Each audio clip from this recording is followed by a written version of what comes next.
And we are live with another episode of BS Busters, and or I should say, we are live with another episode of BS Busters, and this is a this is a fun one. This is a fun one. It's February. It's a big it's a big this is a leap year, so we got a slightly longer February than usual, which is interesting, if you will. So, with that being said, let's get to it. But before we dive into it, I guess we can start with everyone introducing themselves, starting with the ladies, then the two gentlemen, and then we'll dive into it. Ladies first. Ladies and gentlemen, boys and girls of all ages, welcome to the BFS of Movie Podcast. I'm Joe Eli Moonstar, and today we'll be starting with some interesting history. All right. Actually, we're not going to start with history. That's going to be our main topic at the end, but that's okay. Kanoshi or Pinky, whoever wants to dive in next. I'll dive in first. This is Piggy Dog from Video Game Editorials. Sorry for my absence last week. I have been busy doing some stuff for a job offering. I just had an interview a few days ago, which went well. All right, good for you. Congratulations. Right. Actually, we're not going to start with history. That's going to be our... And Kanoshi? It's Kanoshi Abominito. Here to say that video games wouldn't have been anything without cartridges. Yeah.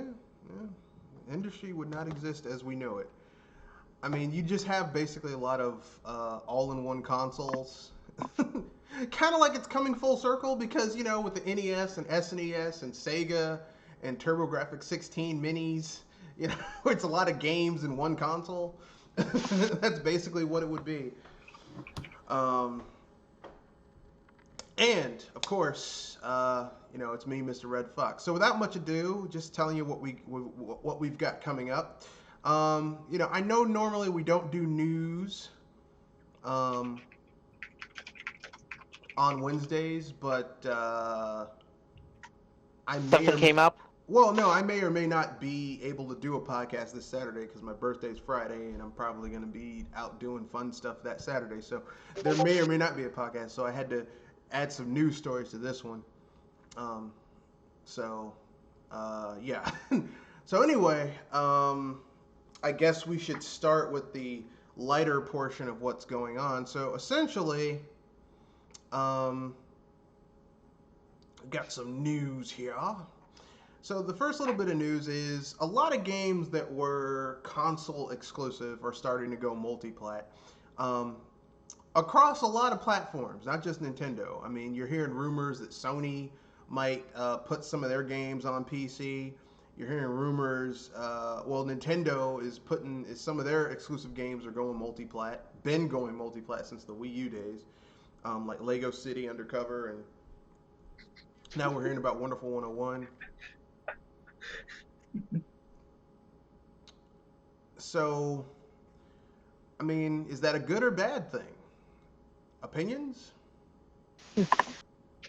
Mixed feelings. Okay. So wait, what game besides Sony? Who else is going multiplat? Well, Apparently Nintendo with the Wonderful 101. Yeah. What are they putting it on? It's coming to PC and PS4. And Switch. And the Switch. Well, I mean, the Switch goes without saying because obviously if it was on the Wii U, it's probably also can be ported to the Switch, considering that the Switch is basically just like a more... like a Super Wii U. Enhanced? I wouldn't even call it a Super Wii U because there are games on the Switch that would struggle that I don't think they would have struggled on the Wii U. I would say it's a more... it's got more contemporary parts in it. Wii U, basically. I was going to say more modern parts. Yeah, that's what I'm saying. Contemporary, more, I mean, I don't want to say more modern because the thing is like, as soon as a console comes out, the parts in it are already obsolete. Like, once it hits the market, it's already obsolete. Yeah. That's just the way it is. Like the Sega Genesis, like Sega's like, yeah, the Sega Genesis with its blast process and all that shit. Yeah, it had top of the line parts for 1984. You know, the NES had top of the line parts for 1979. You know? Unfortunately, it came out in Japan in 1983, so that was not top of the line. That was not top of the line. You know, and it's just gotten worse now because the technological leaps between generations now are so fast that even if it's just a year between, like a 2 year gap between something coming out, it's so left behind. In terms of the technological leap, it's not even funny. So, yeah, just wanted to say that. So, why do you think it's a good and bad thing, Joel? It's a good thing because it gives more exposure to games that probably never have gotten the chance to really be understood, especially platinum games. I mean, seriously, how much love have you seen platinum get sometimes? I mean, I like Platinum.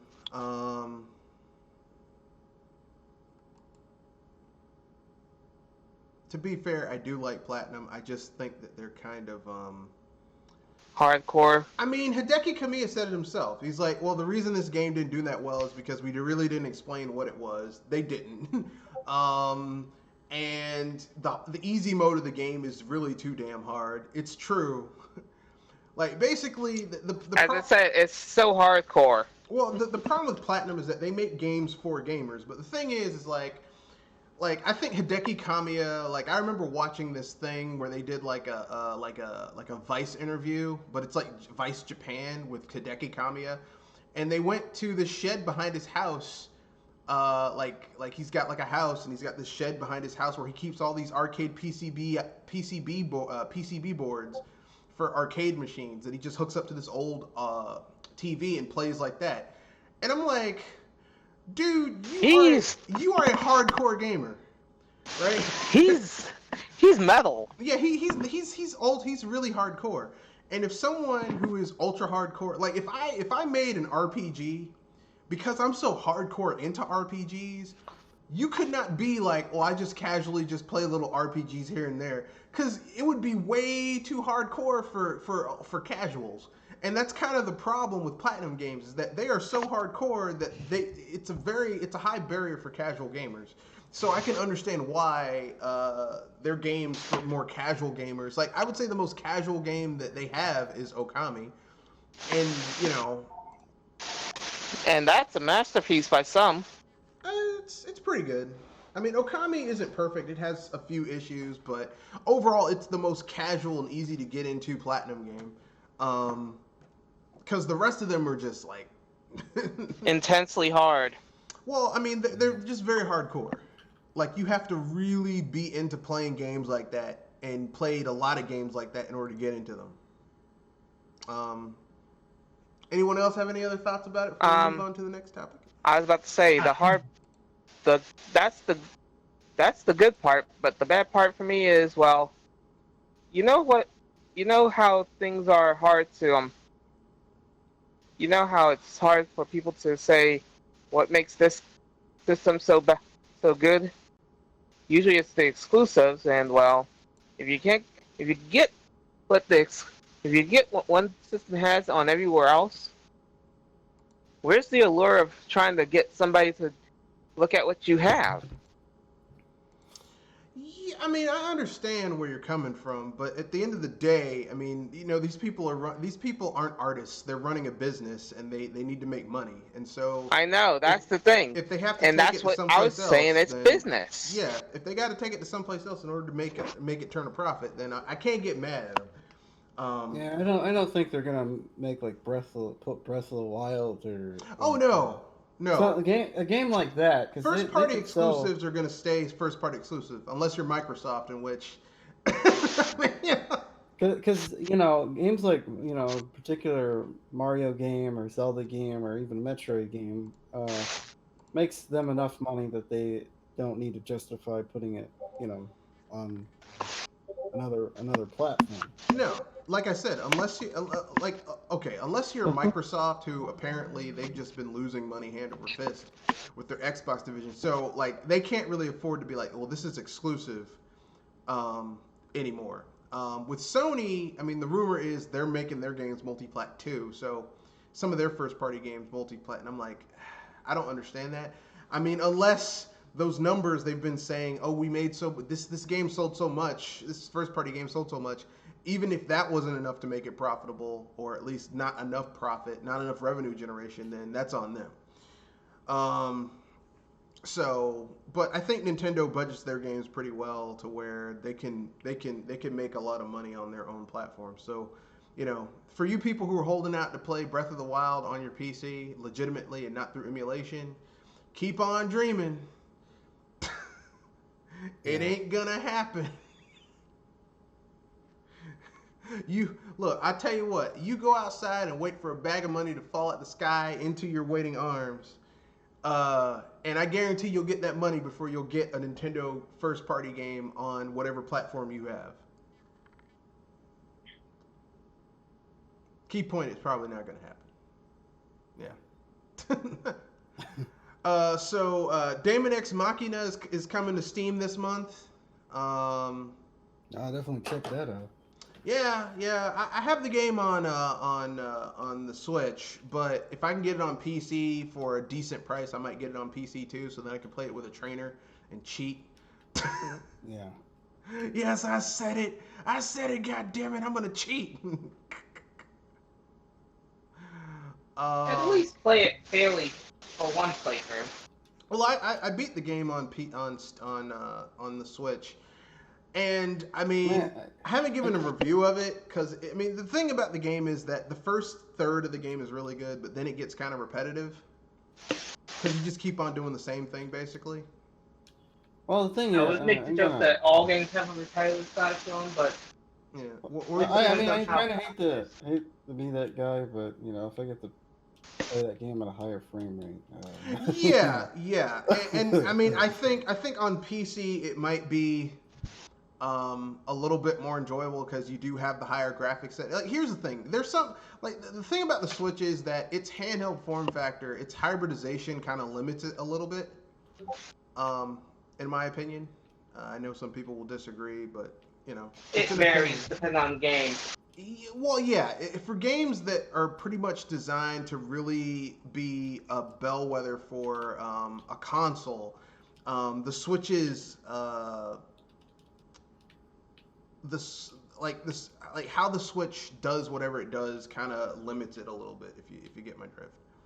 I know some people will disagree, and that's okay. But yeah, that's my opinion, and I'm sticking. Even when I said your mileage may vary. I mean, if you're talking like Steambot Chronicles: The Hand of Gilgamesh, that game is the same no matter what. Like, if you're playing it on PC, you're only playing an up-resed version of it. Like, you have higher graphical settings, and that's it. It's the same game, or Shovel Knight or something like that. But there's some games where it's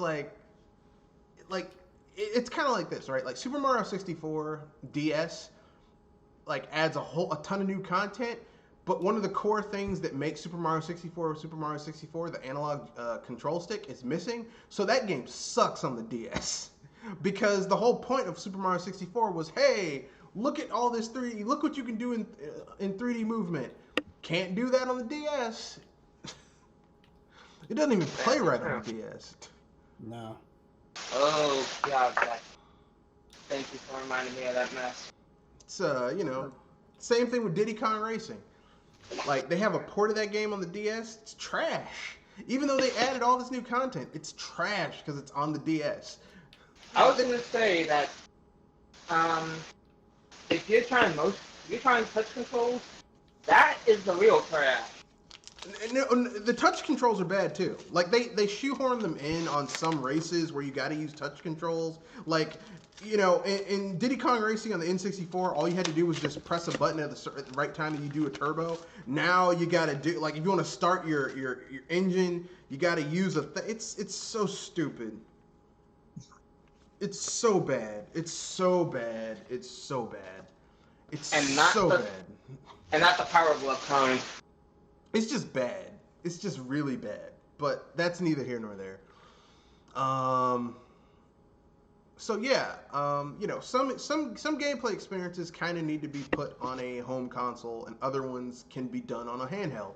Like like the new Link's Awakening, the remake. It's okay, but it's not as impressive as the original, or even the upgraded DX version.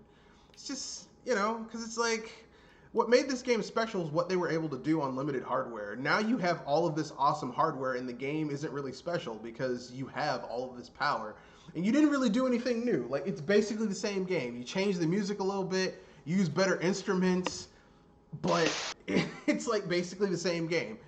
You didn't even change that downer of an ending if you don't die once and do everything perfectly. Jackasses. Yeah, I didn't see it as a downer ending since that was what she wanted. This is what she wished for. If you Yeah, actually read I the think that dialogue. was like a Twilight twisted. I think that was a Twilight Zone twisted wish. Because I'm pretty sure if you had explained, "Hey, you want to sing to everyone around the world? I'm gonna turn you into a bird." But she actually wanted to be a bird. If you actually No, read the dialogue, she which is didn't. why She pay didn't attention. want to be a bird. That's a little questionable. No, she said she wanted to sing to everyone around the world. I'm pretty sure what she meant was, hey, could I not be stuck in a dreamland and actually get on a ship and be a famous singer and sing to people around the world? Not, hey, I'm gonna turn you to a bird. No, That's good enough. I actually read the dialogue. I actually read the dialogue carefully as closely as possible. She actually mentioned about wanting to be a bird. I think that is a retranslation because I've played this game. I've played the original Link's Awakening on the Game Boy, the original version, like I would say over 50 times, and the DX version over 80 times. And I've played that game so many times, and I've seen that scene. She doesn't say she wants to be a bird. She says she wants to fly around the world and sing for everyone. That's what she meant, and that's what she meant. No, That's it's not what she meant. We're going by when what she said. She did when she not say said she flying wanted to up. be a bird. Oh boy. If she said flying It's around gonna the be a world, while. I mean, it Okay, means she wants we're to be a done. bird. We're done. Pinky, you gotta go. I'm done. I'm done. I'm done.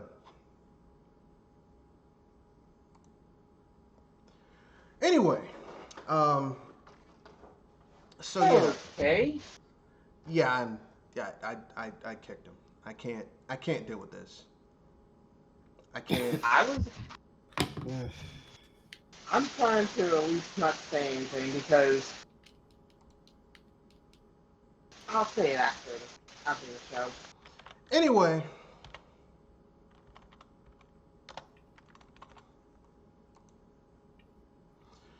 Anyway, as I was saying, so essentially, yeah, that seemed kind of like a shitty ending to me. I thought like, couldn't you change it, make it more interesting? Because I mean, there's been other Nintendo games that they kind of changed the ending a little bit and made it, less Creep Factory. Because that's like one of those Twilight Zone twisted wishes, you know, like that Twilight Zone where Burgess Meredith is the guy who just wants to read books, and then he works for the bank and he gets caught in the bank during a nuclear holocaust, and he's the only guy left, and he's like, now I have time to read all the books I want, but his glasses break. He's like, it's not fair. It's not fair. I mean, that's basically kind of like what they did. It's like, wow, like she kind of had the hots for Link. She wanted to how can I put this nicely? She wanted to ride his pony, and and she gets turned into a damn bird. Really? For real? It's not cool, man. That's some twisted sense of humor wishing. Yeah, that's some Twilight Zone shit right there, you know? I mean, and the Windfish has all of these amazing powers, but all he can do is like, look, you get turned into a bird. That's all I can do. I was gonna say, all this while he catches Z, Yeah, as in sleep. yeah, it's kind of messed up in my opinion. It's in my opinion, but that's just me. Yeah. So with that being said,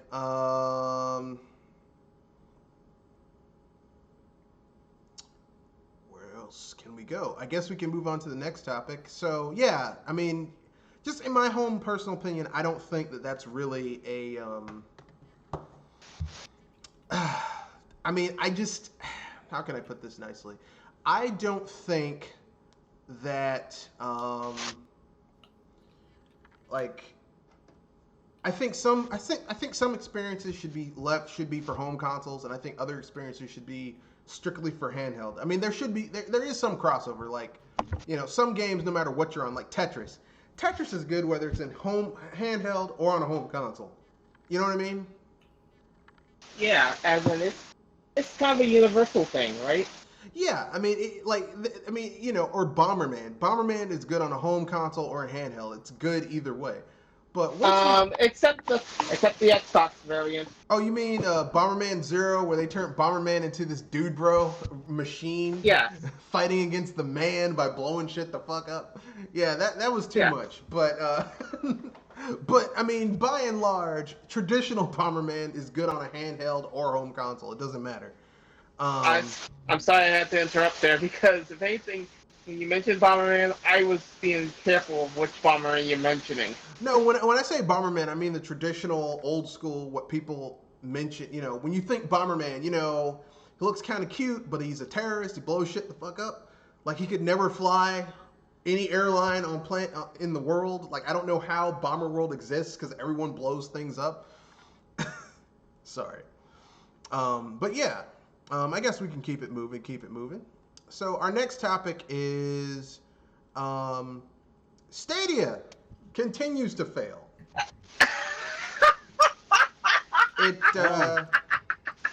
On the topic of Stadia, Nvidia's service, their grid service or whatever, Nvidia Now service just went live a couple days ago. Yeah. And here's the kicker: you actually get to play the games that you already own. On their servers. Now there is a caveat there, because there's like a queue, and you can, like, if you play the free mode, you can only play for an hour, and then you get kicked off, and then you have to get into a queue again. So it's not perfect, but it's still a damn sight better than I understand why they want you to pay for it, because running a server. Yeah. Running service like that aren't free, but yeah, I mean, and to be fair, I mean, generally speaking, you're not going to be doing it if you're going to be doing a marathon gaming session, you're not going to be gaming from someplace else. You're going to be like in front of your PC or in front of your TV. You're not going to be someplace else. This is like, I really just want to do this quick match for Counter-Strike or whatever. I really want to do this quick Destiny 2, run or something like that. Like, really quick, get it out of the way, call it, do something else. This is like a supplementary service to your gaming. If this is your main form of gaming, I wouldn't lean too heavily on it. But as a supplement, yeah, it's fine. Yeah, unless you have like a rock solid internet connection. Even then, because you have that queue. It's like if you pay for the edition where it's like $5 a month and you get 6 hours and you can jump in front of the queue. That's cool. But I mean, how many people are going to go for that? I mean, it is $5. It's pretty attractive. $5 a month, and you get, you can be to the peasants. You only went to the free version. I'm cutting into this line. Oh God! Thank you for reminding me of another thing that's weakest cheese when it's free. What were we gonna say, Kenoshi? And then not to mention the fact that and the price essentially is going to raise next year, but they are offering 90-day free trial next year. Yeah, I mean, listen. At this point, I mean, I would say after I was burned on Stadia, but the thing is that I never, I tested out Stadia and it was nice and I got a free game out of it, so I can't get mad about that. But Stadia wasn't ready for prime time. Nvidia seems to be going for a much more modest approach, which I like. Yeah. So when you lower your expectations, you have a less short distance to fall if you fail. So it's not that bad. Google was offering everything. It's like, look, man, we're gonna give you everything. It's an 8 bedroom, 6 bath house. with a finished basement and a pool in the back and an 8-car garage. It's like, wow, that's almost too good to be true. You get there, it is too good to be true. That's Google Stadia. Yep. So, yeah. But yeah, Stadia continues to fail. It's been almost, at this point, almost 2 months and no news. And when I say no news, I mean they aren't even mentioned. Like, I think this is going to be another product. Like, I remember us saying last year around Christmas that Google Stadia was probably just going to, I said that they probably last 18 months. I don't even think it's going to last 18 months. I'm going to have to go with Jules' original assessment last year where she said it was going to be gone by June, July. I think they're going to pull the plug on it this year.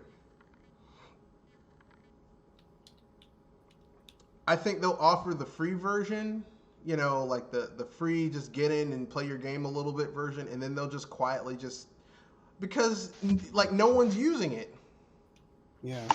I was about to say, these guys are losing subscribers and viewers faster than artifactors.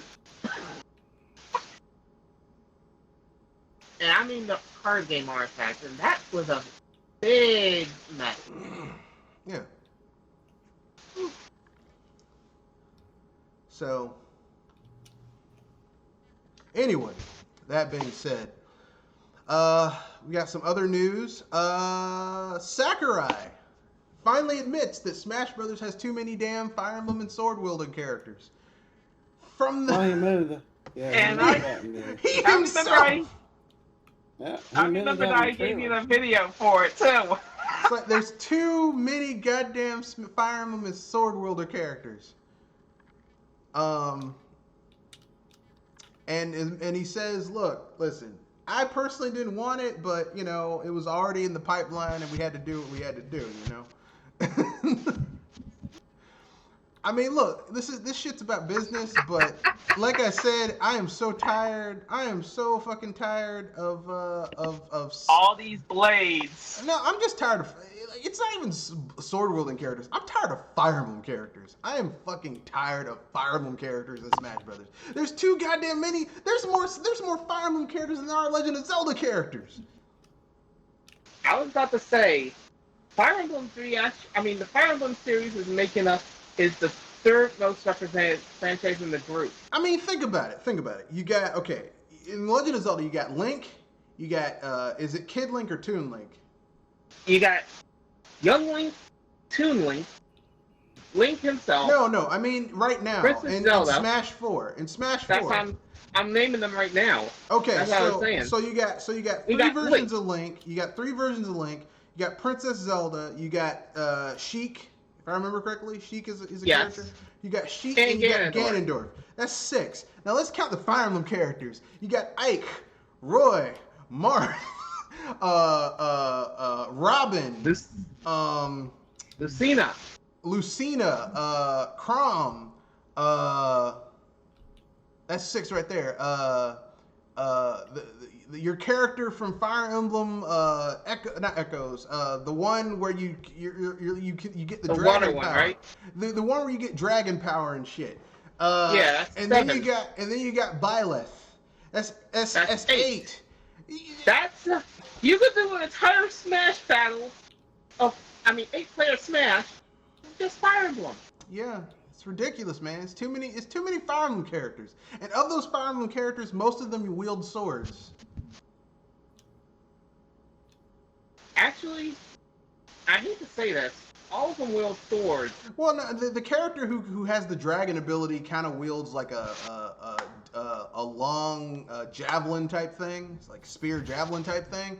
But they also use it as a sword sometimes too. So 5 on one hand, 6 on one hand, half a dozen on the other. God damn it! There's too many There's too many Fire characters in this goddamn game. Look, listen. Okay, Roy, Marth, Ike. Okay, those are like legacy characters. Okay, Chrom. People really wanted Chrom in that game. Okay. Lucina, people really wanted Lucina. Okay, I can understand that. Robin, okay, Fire Emblem Awakening was a really popular game. Okay, fair enough. Okay, the main character from Fire Emblem Echoes. Okay, okay, that game sold a lot too. Okay, put them in there. But then, I mean, they add Byleth and that other. It's like, damn, man. I mean, there's other characters you could have put in the game. Shit. They could have put Captain Rainbow in there, man. But no, nice swordsman, are they? They could have put Mayor Wright from SimCity. His final smash could have been, "It's a disaster," and like a giant Bowser comes through stomping the city, because you do that in SimCity SNES. It's a disaster. Anything, but this shit, really? Okay, all right. But that's my own personal opinion. I know some people will disagree. I mean, he kind of mentioned that in the video with the. I didn't watch the video. Oh, okay. I did not watch. Look, at this point, I don't watch reveal videos from Nintendo. I just get the news afterwards because I have better shit to do with my time than sit down and like the days of me watching with bated breath. Oh my god, they're revealing a new character. I don't give a shit. I was gonna say, if anything, you will want to go see those videos probably for the reactionaries. Not even reactions, like, because most of the time, Those are the fun parts. Remember that guy who made a living on YouTube with his reactions, and they were so fake, and then he killed himself. Yeah, I don't trust reaction videos. Yeah, I don't trust him. I was just saying that at least you can enjoy the reactions of the comment section. No. Because half the time it's people trolling and bitching about shit. Well, why wasn't it like? Remember every Smash reel? Well, why wasn't it? Why wasn't it Goku? What the fuck wants Goku in Smash Brothers? Why?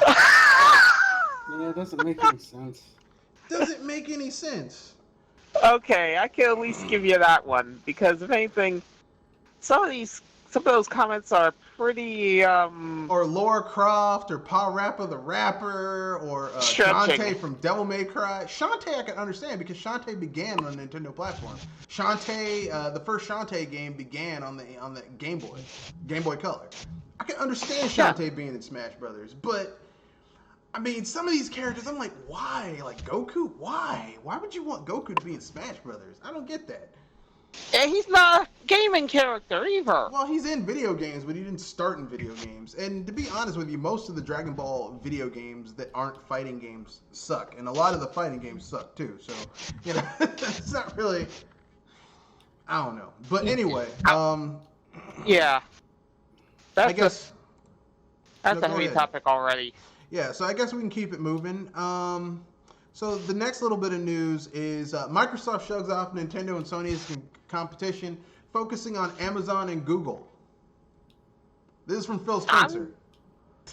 Microsoft is what? Microsoft Phil Spencer is shrugging off Nintendo and Sony as competition, and instead says that they're focusing on Amazon and Google. I'm trying to be sure what I heard because obviously that sounds worse than what Sony said about the handheld market. Well, here's what Phil Spencer said, okay? And once you hear what he says, it makes sense, him saying that. When you talk about Nintendo and Sony, we have a ton of respect for them, but we see Amazon and Google as the main competitors going forward. That's not to disrespect Nintendo and Sony, but the traditional gaming companies are somewhat out of position. I guess they could try to recreate Azure, but we've invested tens of billions of dollars in the cloud over the years. Oh, okay. Yeah, so basically... it's basically confirming a lot of our beliefs. They're aiming to be a service. Yeah, they're aiming to be a service, and like, because here's the thing: Nadal is the new CEO, and Nadal's big thing is that he's all about the cloud. The cloud is platform agnostic. It doesn't care about the cloud. Doesn't give a shit about the console. The cloud cares that you're buying the service. That's what the cloud cares about, and that's what they want. That's what Microsoft wants. They don't, Nintendo is all about the platform. Sony is all about the format. But Microsoft realized they can't compete on platforms because every console gen they basically shot themselves in the crotch. I was about to say they've been in the red every single time. Yeah. And the big Microsoft boss wants money. Yeah, I mean, and to be fair, if you listen, Microsoft makes a ton of money, but you have this one division that's not doing shit, hasn't done shit for 3 console gens. I mean, you know, like if you own a business and you have one employee who's consistently fucking up and losing money, why would you keep them around? I was about to say, unless they're the mascot, you wouldn't keep them around. No, even if they're the mascot, you'd be like, look, you fucking up. Because remember, Microsoft got rid of Blinks the Time Cat. That used to be their mascot. Microsoft don't care. Microsoft don't care that mascot. I was saying the mascot's the only kind of job that I think that you'd be half safe. Hey, you guys remember? You remember Clippy? Remember Clippy from Windows back in the day? He used to be the mascot for Windows. Remember Clippy? The little clip note. Yeah, they fired his ass too. Look, Microsoft don't care. Look, anybody can get it. That's the thing that got me a little worried, because I thought the only thing that would be only half safe at the very least in Microsoft is being a mascot. But you say that? No. Ouch. Look, anybody can get these hands at Microsoft. Anybody can get these hands. Anybody. Dragon Swords, how's it going, sir?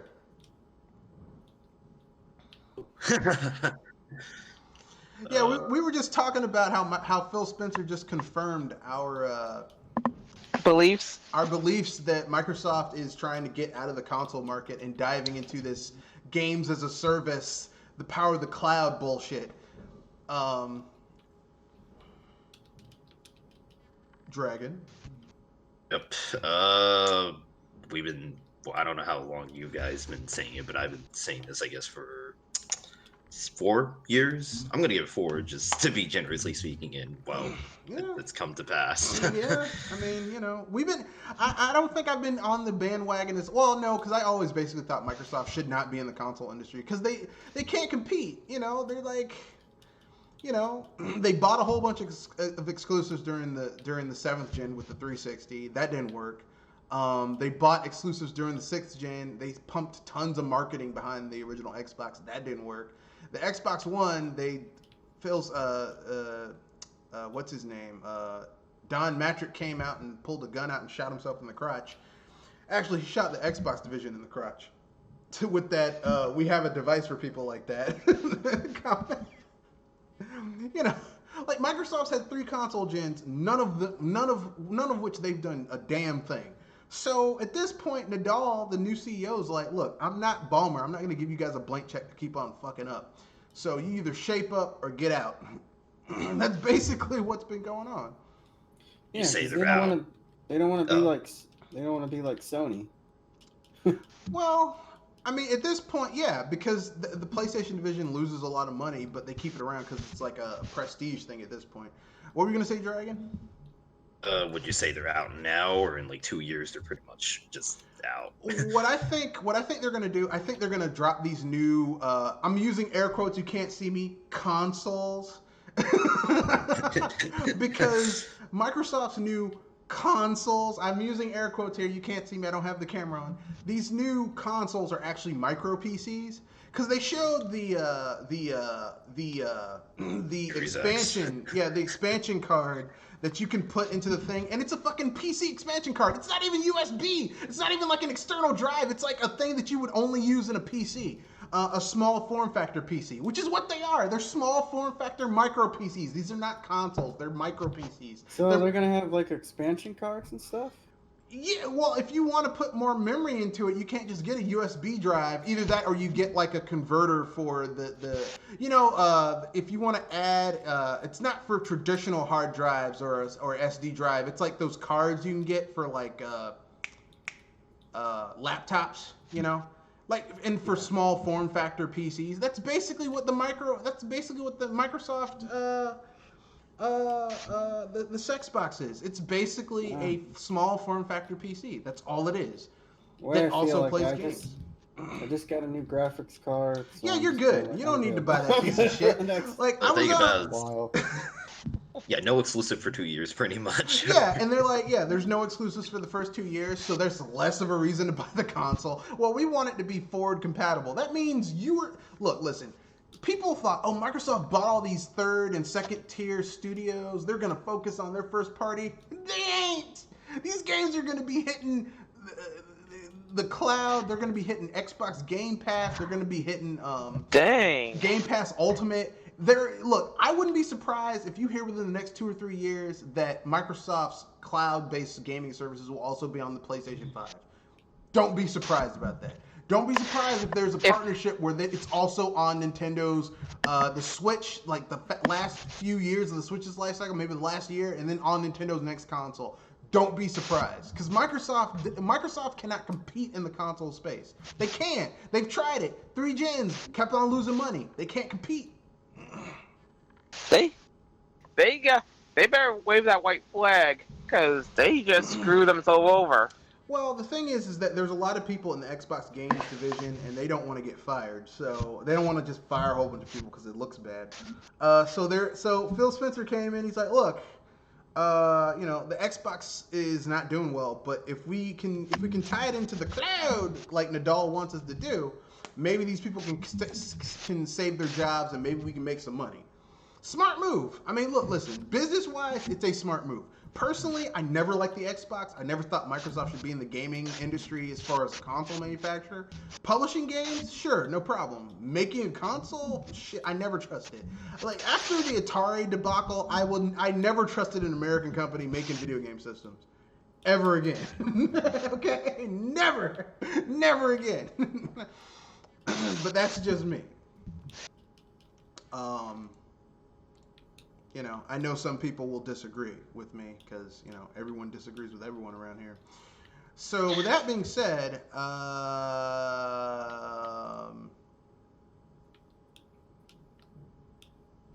You don't think xCloud may fail?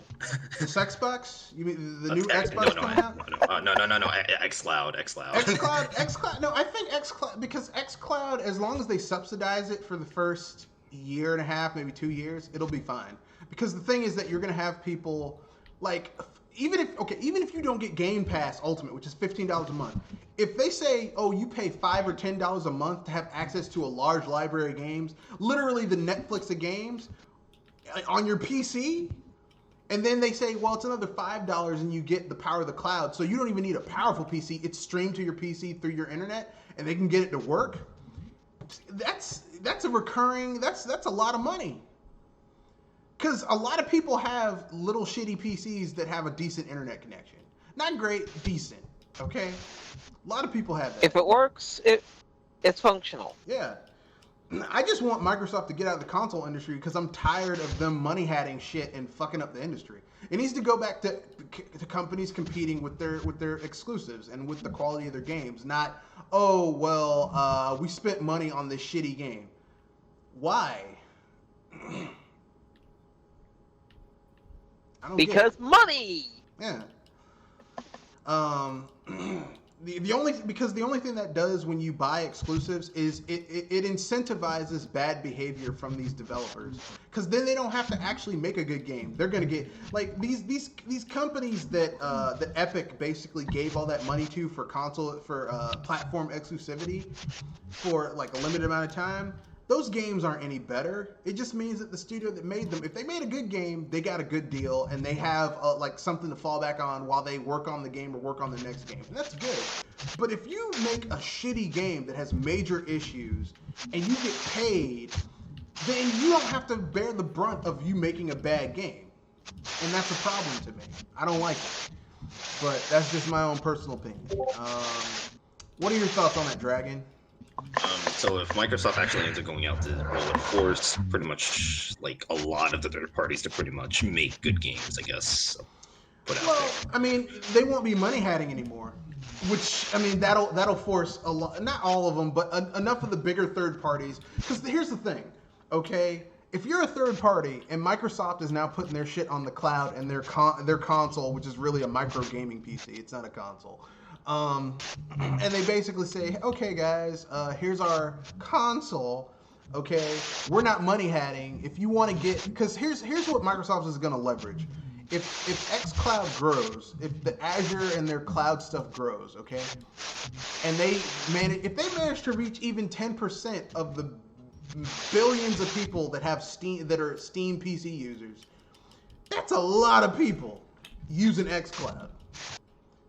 It doesn't have to beat Steam, because here's the thing, Microsoft owns like 5-10% of Steam too, so they're getting paid on the front end and the back end, man. They're getting that money. They get that money either way. Either way, you gotta admit they at least know how to earn cheddar. Yeah, except with the Xbox division. That's the one thing that just kept on losing money. Clackety clackety clack. Money diarrhea. Just. Thank you for the image. That's basically what it is. I was saying thank you for the image because that means I'm gonna have that running in my head while I go to sleep.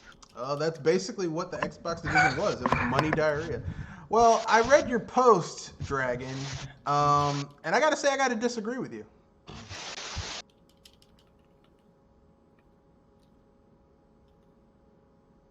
On what part?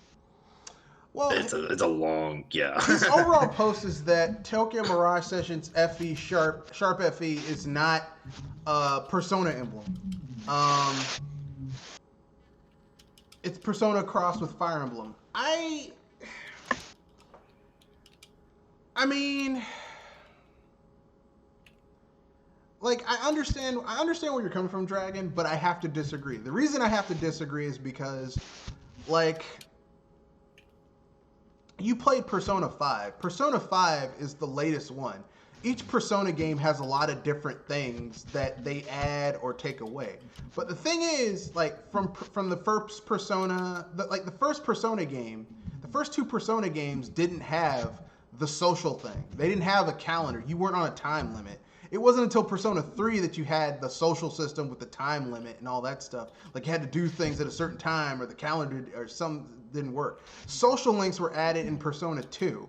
Like, these things were added over time. And a lot of those things are carried over into Tokyo Mirage Sessions. Like, basically, your social system is your like how you unlock those new abilities, and like as your relationship with those characters get better and you go through the little side stories, they unlock new abilities. That's basically the social link confidant system. I mean, I might have to slightly disagree on that, because if that was the case, then where is it for the other NPCs that are just there, that like some of the one. Well, yeah. I mean, look, man, some of the side characters have it, like Tiki and Barry. Like, some of the side characters who aren't necessarily in combat but can help you out, they have it. I mean, look, man, it's not 1-to-1, but it very much is a fusion between those two genres of games. That's why it's called Shin Megami Tensei Cross Fire Emblem. Although personally, it's not really Shin Megami Tensei. It's more Persona, because there's shit in Shin Megami Tensei that doesn't that Shin Megami Tensei has, that Persona has, that this game has more in common with being a cross between Persona and Fire Emblem versus Shin Megami Tensei and Fire Emblem. But that's just me. I mean, maybe a Persona games that are more Shin Megami Tensei, but the ones that are more Persona, not. I mean, the whole the thing they had in Persona 3 and 4, where you had like the one more system, that was from Persona 3. The all out attacks, that was from Persona 4 and 3. I mean, those are Persona things. They're in the game. Even the enemies are from Persona. I mean, not all of them, but a lot of them. That's a Persona enemy right there. Yeah. It's just reskinned Persona enemies. They even have Death from the game, who can one-shot your ass if you don't know what you're doing. Yeah, I hate Death. Thank you for reminding me of that guy. Yeah, I mean, they don't have the randomized dungeons, but I mean, let's be fair. Persona 5 is a newer game than Mirage Sessions. Although, no, they came around the same time. So, you don't really have randomized dungeons in Mirage Sessions, but, it's okay. But, I mean, this isn't like a major issue. It just, it's just, we'll agree to disagree. Yeah, pretty much. Yeah. So with that being said, I guess I'll say from my experience, it was just harder to like transition to Persona 5 because it was like roughly 50% of that whole entire like gameplay aspect. That like either if you didn't like that, then well you're kind of screwed because that affects the dungeon crawling experience. Yeah. I mean that's kind of the thing that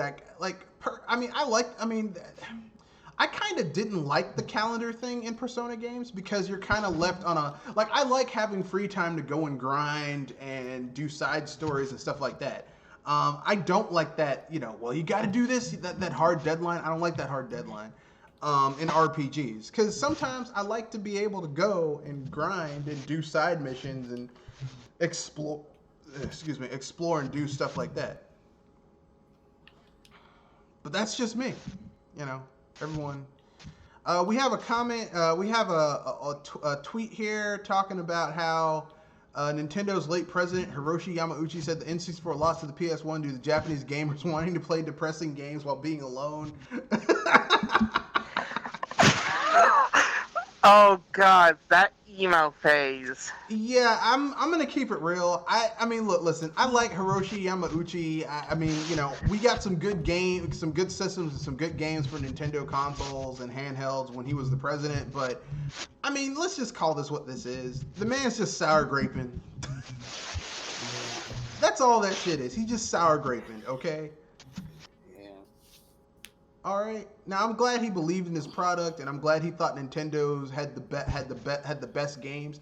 And I mean, really, pound for pound, if you put like Nintendo's best games during if you put N64's best platformer against Sony's best platformer, best platformers against Sony's best platformers. I mean, yeah, I'm biased. I'm gonna say Nintendo had the better platformers. Yes, Banjo-Kazooie's better. The two Banjo-Kazooies are better than all three. Spyro Crash games. Bandicoots? No, Spyro games. Crash Bandicoot isn't really a 3D platformer. It's more of a 2D platform. It's more of a 2.5D platformer. Okay, I was gonna give you that one because if anything, if you compare Crash to Mario, that would be a no contest Mario. It's not fair. It's not fair. Like you put. I mean, even if you want to say, well, I mean, the only thing that PlayStation kicked the N64's ass on was RPGs. That was the real thing that really made the PlayStation 1 take off. Was that it had RPGs. I was gonna say, and what happened with the RPG situation? Well, the PS1 and PS2 generations, Sony made a lot of headway, and then they stopped supporting Japanese RPG development houses, and they just basically kind of went out after a certain point. It's kind of sad, but Yeah, the only RPG series left from that generation, in a sense, is Final Fantasy, and well, you can see how that fared. Yeah, Final Fantasy's not too good these days. It's... I know some people will disagree with me, but...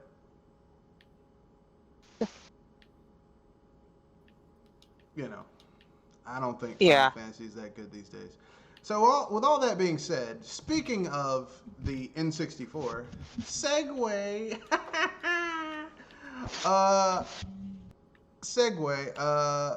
and Sony. Sony closed a first-party PlayStation studio. They shut down Manchester VR. It's first-party studio in the UK that was working on an unannounced VR game. So basically, that game probably is never going to come out. Well, that's sad. I don't really feel sad about it. I'm a little mixed because I don't know what they were making, but it's kind of sad knowing that a first-party developer goes down because that means you got less of a foothold in exclusivity. Well, I mean, the whole thing is that it was a VR studio, and I don't care what any of these PC fanboys will tell you. VR is never going to take off the way they think it is, and I wish they'd stop. VR's the future, man. Look, man, I wear glasses. I have bad eyes. I don't need more shit on my face. Yeah, you get tired of wearing glasses sometimes. Yeah, but I gotta wear those so I can see, because I like to read and watch movies and shit. But but you know, I can concede that. But then I gotta wear glasses and some other shit too. And to hell with John Carnac, motherfucker wears glasses himself, going with some technology where you gotta put more shit on your face. Fuck you, dude. You asshole, you traitor. Wearing glasses wanting to mess up people's eyes even more. Man, to hell with you, dude. And no, I'm not quite eligible to get the LASIK eye surgery, but once I am, I'm getting it. Cause man, I'm tired of wearing glasses. I want to be able to wear shades, non-prescription shades, so I can be like David Caruso from CI, whatever it's called, Criminal Intent. Yeah. You have to be a certain age to get that or something? No, your eyes have to be a certain at a certain point. Yeah, because the thing is, like, my eyes got to the point where my eyesight used to be really, really, really bad, and then, like, I got my eyes checked last year, and it turned out my eyesight got a little bit better. Like, I thought my eyes had gotten worse, but they got a little bit better. So it's one of those things where your eyes, there's like a sweet spot when your eyes are just bad enough to where it can work, and you'll have good eyesight for like 20 or 30 years. And that's what I'm waiting for, that sweet spot. That you could get correction. Yeah, because, like, when I do it, I'm basically going to get one eye done and then the other eye done, because I want to, you know, I'm tired of wearing glasses. I'm ultra nearsighted. I have the worst eyes out of anyone in my family. I want to be able to, even if I just have a lighter prescription that's better than, you know, wearing these thick-ass glasses I got now. And I'm tired of contacts. Be glad that you're not nerd thick glasses. No, they are nerd thick glasses. They are. Oh God, I'm so sorry for you then. Yeah. I rather wear glasses than contacts. Contacts don't sound that doesn't sound comfortable to me. No, contacts aren't comfortable, but you know, like sometimes when you're like it's much easier to make out with your girlfriend when you wear contacts than glasses. Just hope that the glass doesn't fall out. You just look better with contacts on, so. Yeah, I mean, you know, it's easier to make out. The only downside with contacts is they don't believe that bullshit where they're like, oh, you know, you can wear these contacts and you can sleep in them. Bullshit. I was gonna say, unless you have some specialized contacts, that is BS. No, I've slept in my contacts once and I lost a lens. I thought it popped out, but it had rolled up in my eye and I had to like get it out, and it was just a pain in the ass. Contacts are great for certain things. Like, contacts for me were great if I had to wear them for a short period of time. If I had to wear them all day, they'd eventually dry out and my eyes would get like irritated. You got to keep them clean. Hate contacts. Hate them. But anyway, I guess we can move on to the other topic. Rockstar co-founder Dan Houser is leaving the company next month. Isn't that one of the people that kept from working with Nintendo? I'm just wondering. I mean, I don't know. Although, considering how Nintendo jerked them around during the N64 age, I can understand why they're like, we're never going to work with you guys again. So I'm not going to be like, oh, how dare they not work with Nintendo. That being said, yeah, like Kenoshi said, there must be some internal strife because his brother's still there, but he's leaving. So, and he's been on hiatus since last year, like August of last year, or is it April? Here, let me check. Yeah, I'm sure that's. Yeah, he was he's been out of work since spring last year. Oh shit, they want to get rid of his ass. Yeah. But I mean, don't feel sorry for him. He is getting a golden parachute, so Oh yeah, he has enough money. And look, man, say whatever you want to about Dan Houser, but they did create one of the major juggernaut third-party Games. franchises, which is Grand Theft Auto. So I can't get mad at him. You know, I can't get mad at him because I've had so much fun with GTA. Not GTA 1 and 2, but GTA. 3 up. GTA's Vice City and San Andreas, and Liberty City and Liberty City Stories, and Lost and Damned, and the Ballad of Gay Tony. Had a lot of fun with those games. So, good luck in your future endeavors, Dan Houser. Although you're fucking rich, you'll be fine.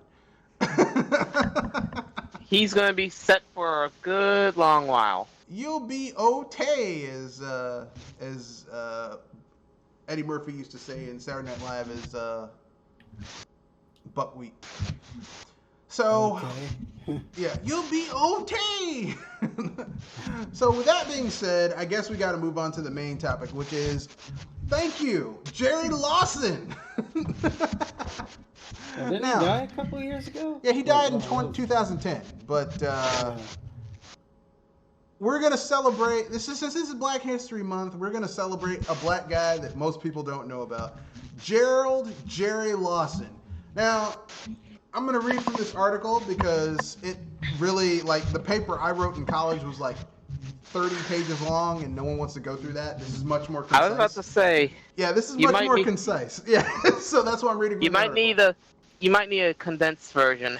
So, if you've got fond memories of blowing into video game cartridges, you've got Gerald, quote-unquote, Jerry Lawson to thank. As the head of engineering and marketing for Fairchild Semiconductor's gaming outfit in the mid-'70s, Lawson developed the first home gaming console that utilized interchangeable cartridges, the Fairchild Channel F. That system never saw the heights of the popularity of consoles from Atari, Nintendo, Sega, but it was a significant step forward for the entire gaming industry. Prior to the Channel F, games like Pong were built directly into the hardware. There was no swapping them out to play something else, and few believed that you could even give a console a microprocessor of its own. Lawson, who passed away at the age of 70 from diabetes in 2011, was the first major African-American figure in the game industry, and just like the tech world today, it still isn't as diverse as it should be. So basically, it's kind of impressive to know that somebody made that. Yeah. Only 2% of the game developers in 2005 were African American, according to the study by the International Game Developer Association, who also honored Lawson as a game pioneer a month before his death. But things were even worse during Lawson's time. For his first 5 years at Fairchild, the company and its executives actually thought he was an Indian. He was also one of the 2 black members of the Homebrew Computing Club, a group that famously included Steve Jobs, Steve Wozniak, and other Silicon Valley pioneers. It's short, the big legends, right? That's right. This man who, well, I would say he rubbed shoulders with giants, but he himself was 6'6" and 280 pounds, so he himself was a giant, and they rubbed shoulders with him. So anyway, born on December 1st, 1940, Lawson grew up in a Queens, New York housing project where his predilection for engineering was on display early on. His father, a longshoreman with a fondness of science, gave him unique gifts like an Irish mail, a handcar typically used by railroad workers. More often than not, Lawson ended up being the only kid that knew how to use them. His mother arranged it so he could attend a well-regarded elementary school in another part of the city, i.e. one that was predominantly white. That's in italics. And she, not italics, that's in parentheses. And she stayed actively involved in his education throughout his career, so much so that she became the president of the PTA. Lawson also credits his first grade teacher as a major inspiration. So Giving teachers their due. Yeah, good teachers can really. So here's his geek cred. Now this was back in the day. This is before you couldn't go to school for this shit. He had to learn. He had to create this shit himself. So basically, as a teenager, he ran an amateur radio station out of his home after building a ham radio on his own. complete with an antenna hanging out of his window and a radio license. He also spent his teenage years repairing electronics all over the city. Most impressively, he taught himself most of what he knew about engineering. Lawson attended Queens College and the City College in New York before working at several firms, including GE and Federal Aircraft. After scoring a job with Kaiser Electronics, which focused on military technology, Lawson moved to Silicon Valley. Now, I'm not going to go further into it. There's a link in the description to multiple articles about Jerry Lawson, but this man created the technology that enabled the console industry to become what it is today. And it's friggin' amazing. You know, every time you pulled out your Game Boy, your DS, your 3DS, the Switch, basically any handheld. every time you know, back in the day, every time you had your N64, your NES, your N64, your SNES. This man, you have to thank this man for all that technology. Jerry Lawson. That's right, folks. So, yeah. Interesting? Maybe. I don't know. But, although I will say this much, considering he was 6'6" and 280 pounds, I doubt anyone shoved him in a locker. You're right about that part. We going, hey Jerry, you got our never mind, I'm gonna go across the street. You got our money, Jerry? I mean, yeah, I got your money, Jerry. Here's my lunch money, Jerry. Thanks. That's Mr. Lawson to you. He can keep his coin, that's for sure. Yeah, no one's shoving this dude into a locker. More like he scares some people into them. And if they try some stuff, he might beat their ass. But with that being said, so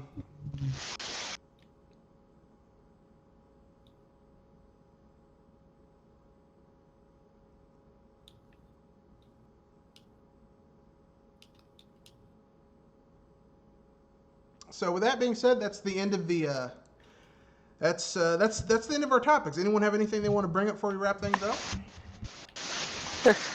There was that Persona 5 Scramble demo gameplay. Well, I guess earlier than expected on Switch.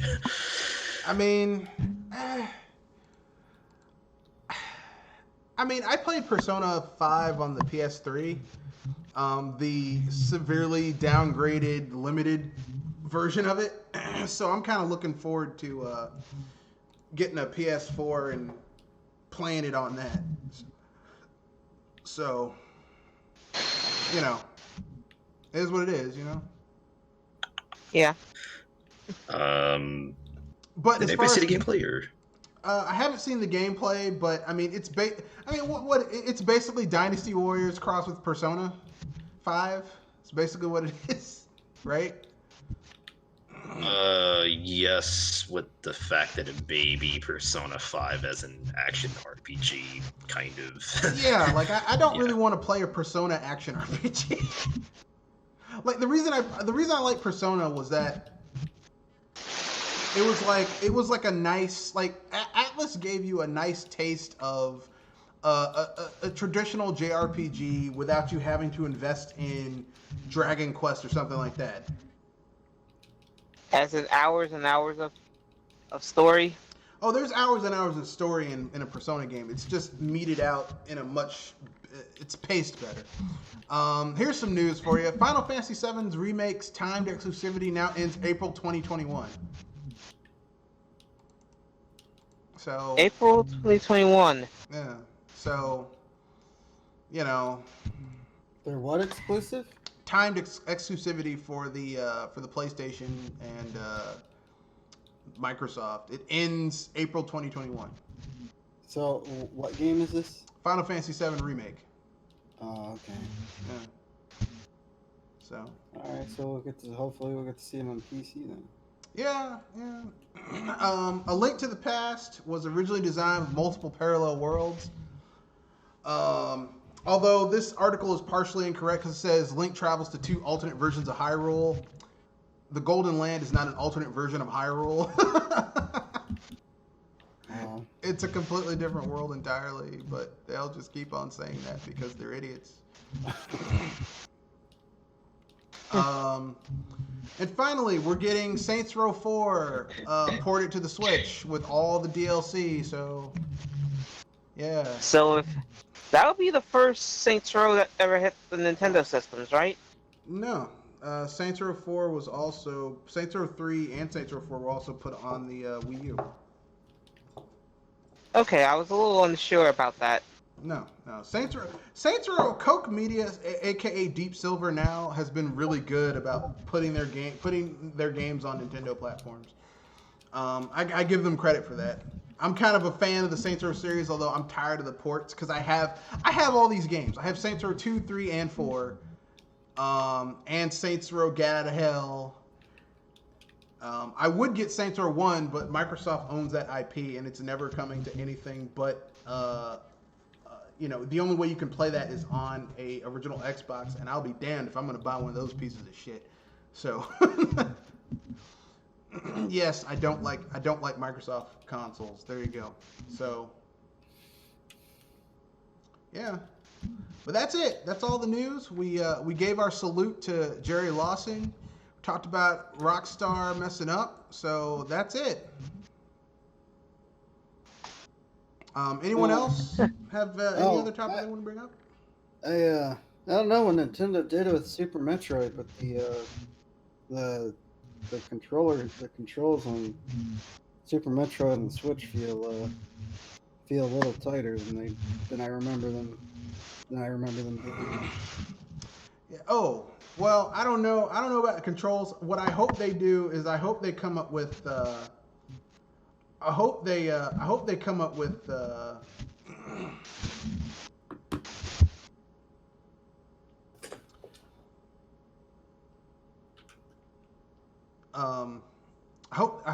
hope they have a proper amount of new SNES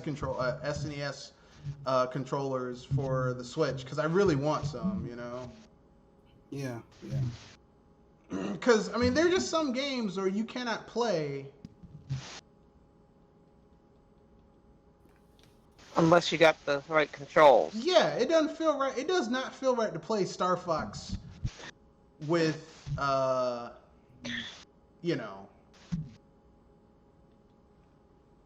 not normal controls. It just doesn't feel right. So, that being said, that's what I'm going for. That's what I want. And,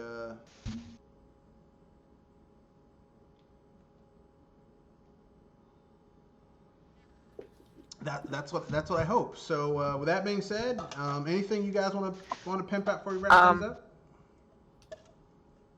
Any content? I was about to say, did we cover Warcraft last time? No, I was trying to stay away from it, but I'm sorry, but considering I want to at least let you have your day off after your birthday, I thought we might as well. Okay, all right, okay, we'll talk about it. Warcraft came out. It failed miserably. Didn't we talk about this on Saturday, though? Yeah, I think we did. Yeah, we did. We did talk about this already. We talked about how I wasn't sure, that's why. Yeah, we talked about this I remember talking about this on Saturday. The fact that they couldn't come out. They came out with Warcraft and it wasn't what people wanted.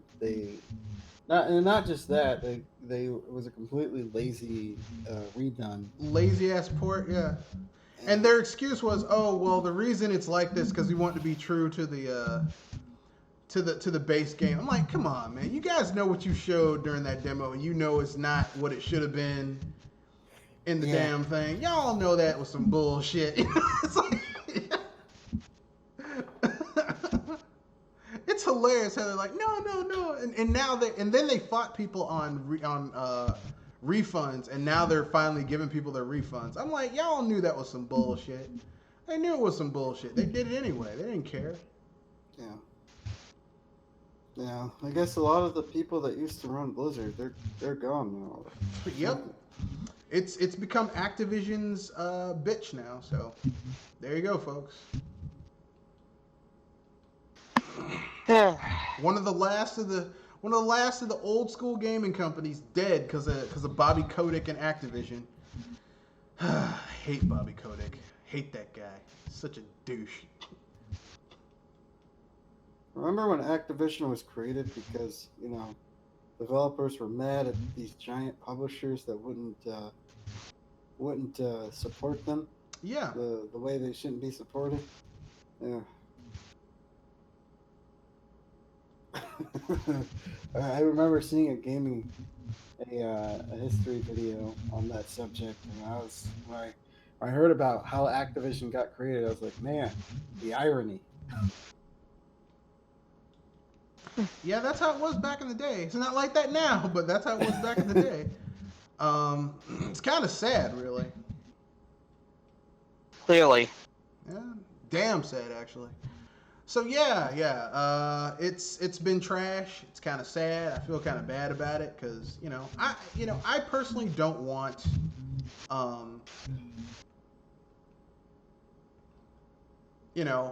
because I know there are people who really like those games, and to see it just turned into garbage is not cool, Yeah.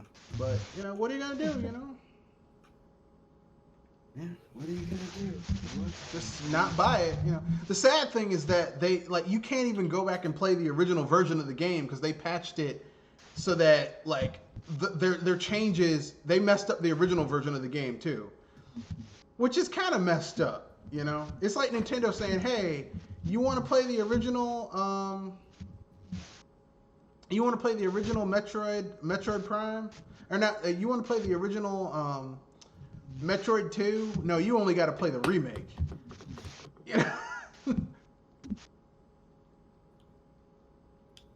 Which is basically kind of like what they did, They you can't even play the other versions, which is kind of suspect, but whatever.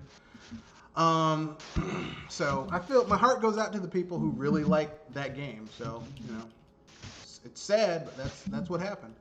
So with that being said, that's the end of the video. That's the end of the podcast. Remember, rate, comment, share, subscribe. Don't forget our social medias.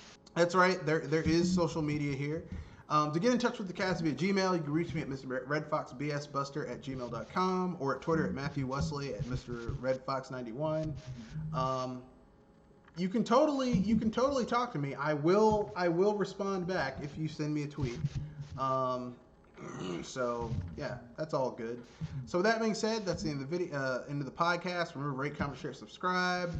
And also, let go of Mother 3. She's never coming home. Yeah. Just let it go. Just let it go. And don't forget to hype responsibly, ladies and gentlemen. That is